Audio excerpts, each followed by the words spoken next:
আজকে আমরা উপস্থিত হয়ে গেছি কলকাতায় সাউথ সিটি আইনক্সে। এবং কেন, যত কাণ্ড কলকাতাতেই। অনিক দত্তের যে ছবি আপনারা সবাই জানেন, আজকে তার 25 দিন। 25 দিনে সেলিব্রেশন হচ্ছে। সেলিব্রেশনের ঠিক আগেই আমি দাঁড়িয়ে একটুখানি আপনাদেরকে বলে নিচ্ছি যে আজকে আমরা কেন এসেছি। স্পেশাল একটা কারণ, আজকে এই ছবি দেখতে আসছেন ছবির তোপসে আবির চট্টোপাধ্যায়। এবং আপনারা জানেন যে আবির প্রথমবারের জন্য এই ছবিটি দেখতে আজকে আসছেন, এবং স্বাভাবিকভাবেই সবাই উত্তেজিত, আবির নিজেও খুবই উত্তেজিত। সে কথা আমি ইতিমধ্যেই ফ্রেন্ডস কমিউনিকেশনের টিম মারফত জানলাম। আজকে তাহলে সবাই মিলে জমিয়ে তারা সিনেমা দেখবেন, আর তার সঙ্গে আবিরের থেকে জেনে নিতে হবে এই ছবিতে অভিনয় করার অভিজ্ঞতা কেমন হয়েছে, তার অনেকটা কাজ করার অভিজ্ঞতা কেমন হলো, আরো অনেক কিছুই সেটা তো জেনে নেব। আপাতত চলুন আবির কি বলছেন। এদিকে দেখতে পাচ্ছি যে হই হই শুরু হয়ে গেছে, আবির চলে এসেছে। একবার চট করে গিয়ে আমরা দেখিয়ে নিই যে আবির কি বলছেন।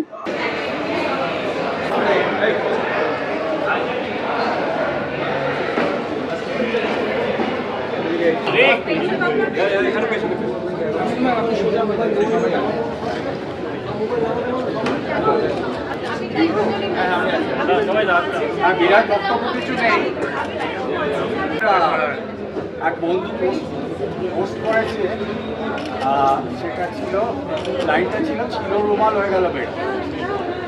এটুকু বক্তব্য যে আমার ধারণা ছিল খুবই অ্যাভারেজ। আপনাদের দয়ায়, অডিয়েন্সের দয়ায় অত্যন্ত কাইন্ড ওয়ার্ডস, 25 দিন kind words from posts, reviews, যেটুকু criticism হচ্ছে with all humility মাথা পেতে নিচ্ছি। এবং চলুক, গুড ফর প্রডিউসার, ভালো প্রডিউসারের ভালো হলো। আরেকটা যেটা বললাম, এই পুরো জিনিসটা আমার আমার আমিরের মধ্যে একটা ফ্যাক্ট ছিল, আজকে যাতে ইম্প্যাক্টটা ফুল হয়।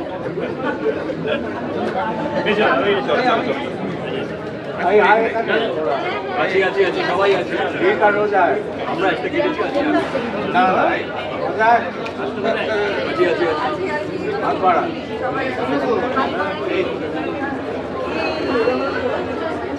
হাততালি দেওয়ার আর কেউ নেই, সবাই হ্যাঁ।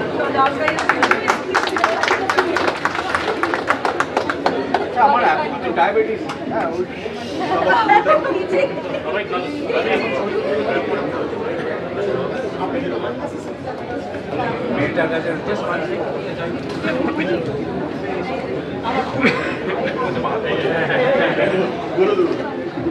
আচ্ছা আবিরদা, প্রথমেই হচ্ছে আমি তোমাকে একটা জিনিস জিজ্ঞেস করবো যে তুমি তো ব্যোমকেশ ফেলুদার সবকিছুই করেছো, তারপরে আমরা যে তোপসেকে দেখি এ তো সে তোপসে নয়, কিন্তু এই যে একটা থ্যাংক ইউ না একটা এক্সপেরিমেন্টাল ডিপারচার, আমার যেটা হচ্ছে যে এক্সপেরিমেন্টাল ডিপারচার আমি বলবো না। দেখো, এই সিনেমাটার মধ্যে যতকাণ্ড কলকাতাতেই এই গল্পটার মধ্যে যে এলিমেন্ট গুলো আছে সেগুলো বাঙালি খুব প্রিয়।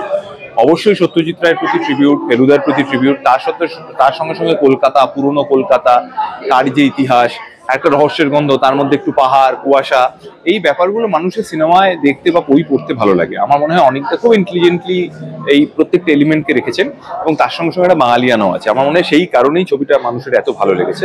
আর তুমি যেটা বললে, তোমাকে ধন্যবাদ জানাই যে হ্যাঁ, আমার চরিত্রের ডাকনাম তোপসে, ভালো নাম তপস্মিত।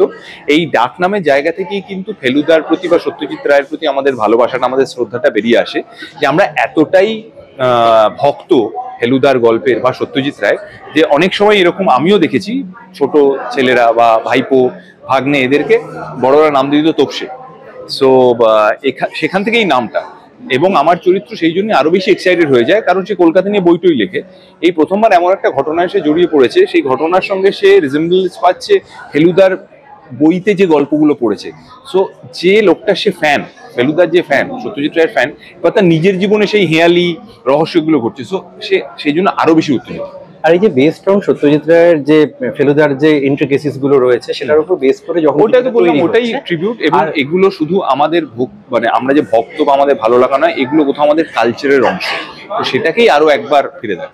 কিন্তু যখন এই তোপসে ফেলুদার তোপসে নয়, তো সেইখানে তো তোমার কাছে একটা চ্যালেঞ্জও ছিল যে সেই তোপসেকে একটুখানি আলাদা করার। আমার কাছে চ্যালেঞ্জ দুটো ছিল।